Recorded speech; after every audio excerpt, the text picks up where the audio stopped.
You're listening to The Sports Fix.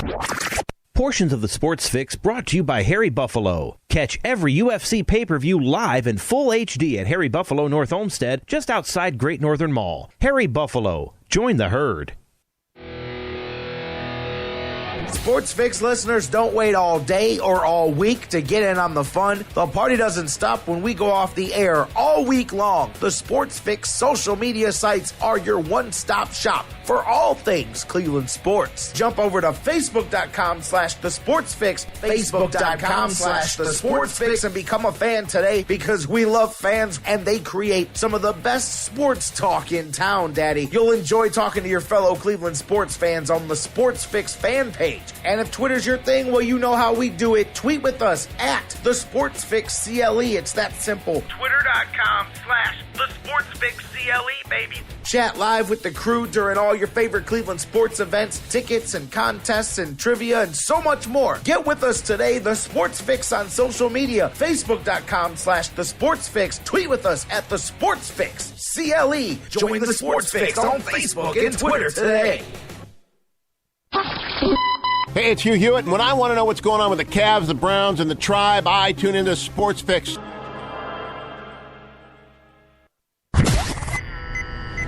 Live in Ohio, it's time to get your fix. The Sports Fix.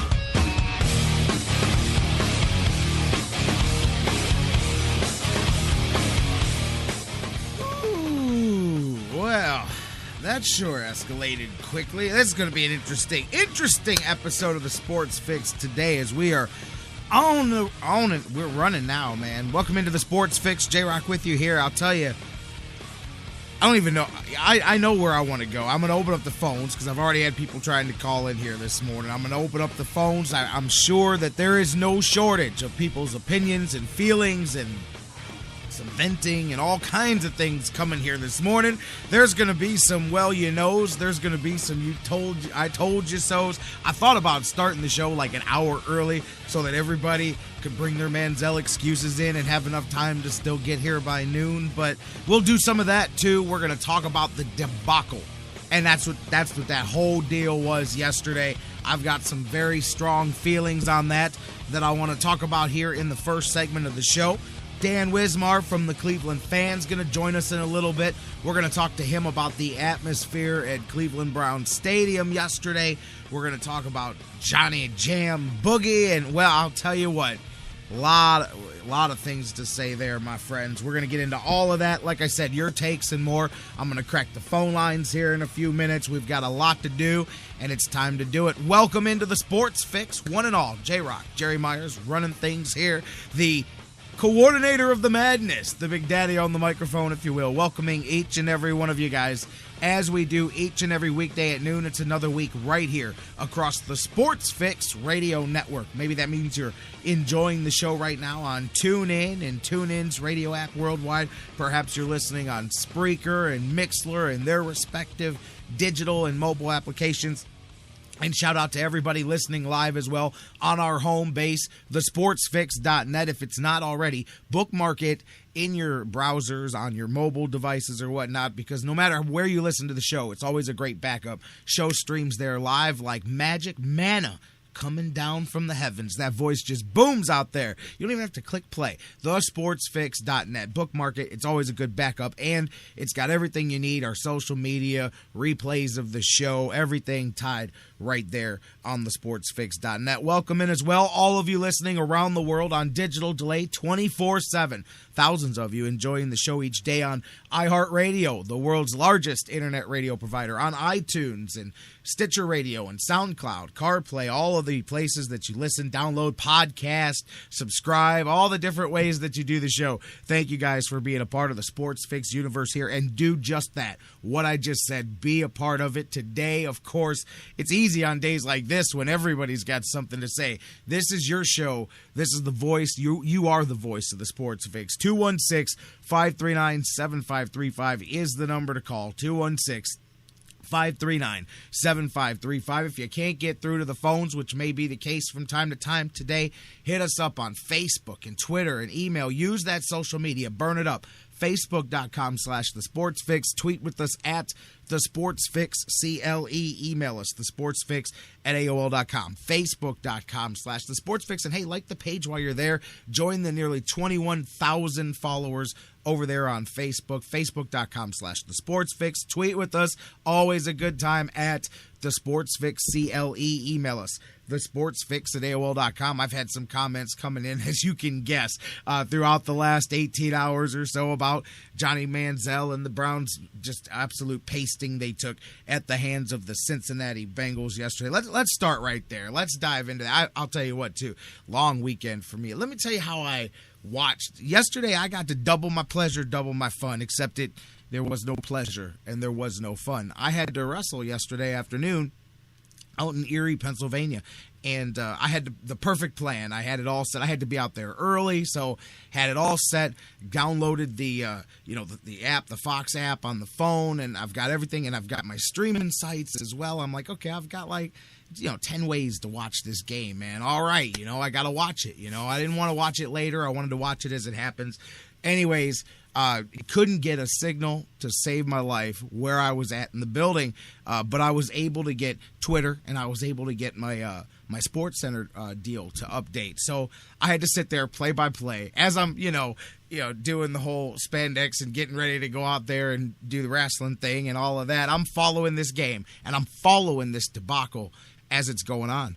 And I mean, I'm literally, and I got guys coming up to me, because there's guys, Browns fans, there's guys from all over the country. So there's guys that want to see how Johnny Manziel, hey man, what's up with that game? Wow, that's the reaction all night. Wow. And a whole lot of, man, I told everybody. I was shocked at how many of those I got. But anyways, I got to relive that thing because then I had to, of course, come back home and watch everything so that I could see it all so that we could come here and do this. As I said, no fun. Worse the second time than it was the first time. And I'll tell you what, speaking of that show, it was a fantastic show yesterday. And I'll tell you what, it almost worked out fortunate. I lost. Yeah, I told you guys last week. You guys know about my affection. Big coffee aficionado here. And of course, there's no cup large enough. I told you guys last week, I just conquered the universe and found the largest coffee cup ever, right? Well, I left it at my wrestling show yesterday, and we were already a good few miles into the trip back home, and it wasn't worth going back home. So I stopped at one of those Pilot Flying J's on the way home. Pilot Flying Jimmy. Found it worked out. Sometimes you got to find a silver lining. I got this. They call it the Road Warrior. This thing feels like it's made out of a truck tire. This thing is just heavy duty. Anyways, so I only spent $6.99 on the greatest, gigantic, 60-ounce coffee cup, I'm serious, that you'll ever see. But so Jimmy Haslam only got me for $6.99 yesterday. But I'm just going to say this right off the bat, and I know some of you who say J-Rock's always glass half full. I am.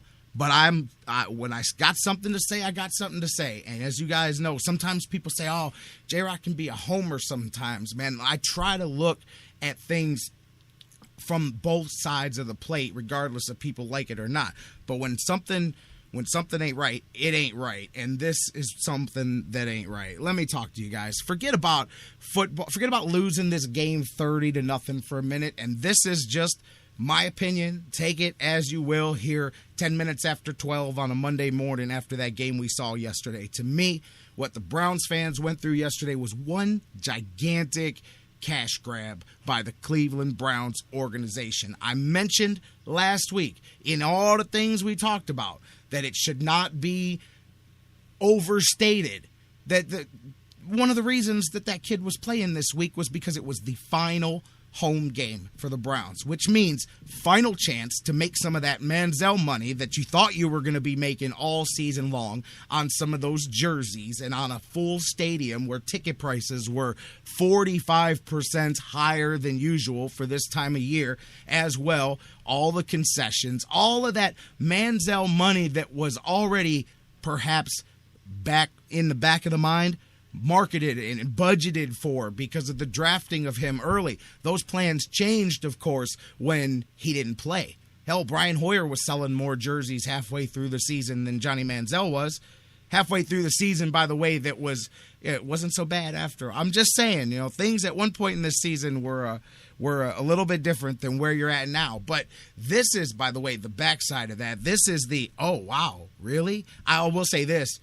Clearly, Mike Pettine, the answer was out on why things happened the way they did this season. He knew exactly what everybody found out yesterday. But I'm serious. And you can say it's a business, and I understand that. You can tell me all of those things. But to me, it cannot be understated that the Browns, I believe, I don't care that Mike Pettine says he wasn't forced to make any decisions. I don't believe he was told what to do.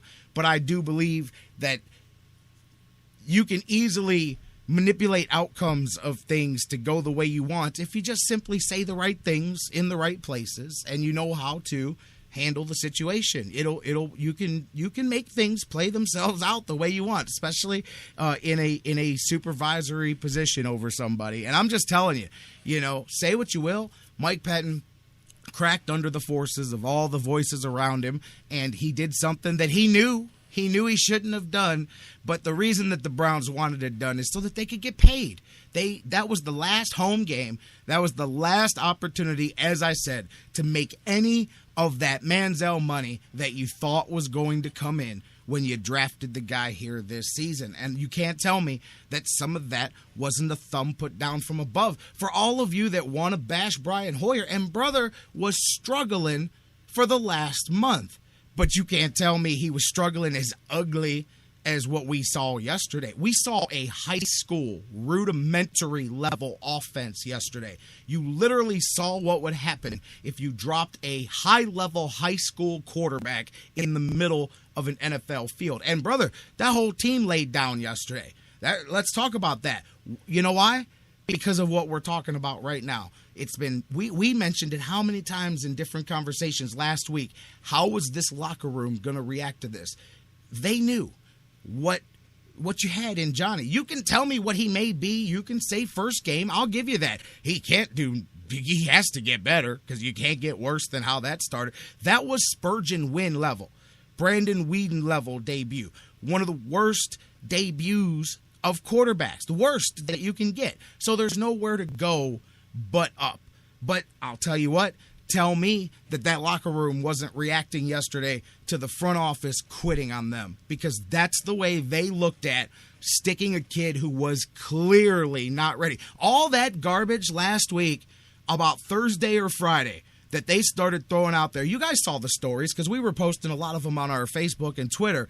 Those garbage stories about how Johnny's been a nightmare for the Browns defense in practice. And listen, maybe that's true looking at how the Bengals treated the Browns defense yesterday. And there's another pet peeve of mine, by the way. How's that 85 Bears defense holding up? Because, Brian Hoyer was holding back the greatest defense in NFL history this season. At least that's what some people were telling me. So I don't know what happened there with that side of the ball. But clearly there was a feeling from this team that was not the same team. Say what you want. Say that they played a soft schedule. Say this, that, and the other thing. Hoyer's a game manager, all of that stuff.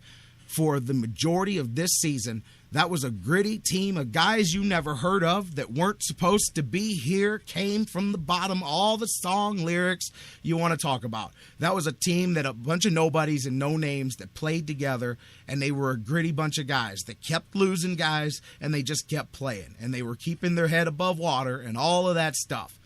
And you can say what you want, but that's the reality of it. And the worm turned on that towards the end of this. And I truly believe, and because I think all of those players, and I believe Mike Pettine knew, they knew what everyone found out yesterday, which is Johnny Manziel is all hype and no delivery. Now, maybe that will change, but nobody can stand in front of me and tell me that today Brian Hoyer's not a better quarterback than Johnny Manziel. Nobody can stand in front of me today and tell me that Colt McCoy's not a better quarterback than Johnny Manziel, or any of 100 other quarterbacks that I can think of off the top of my head.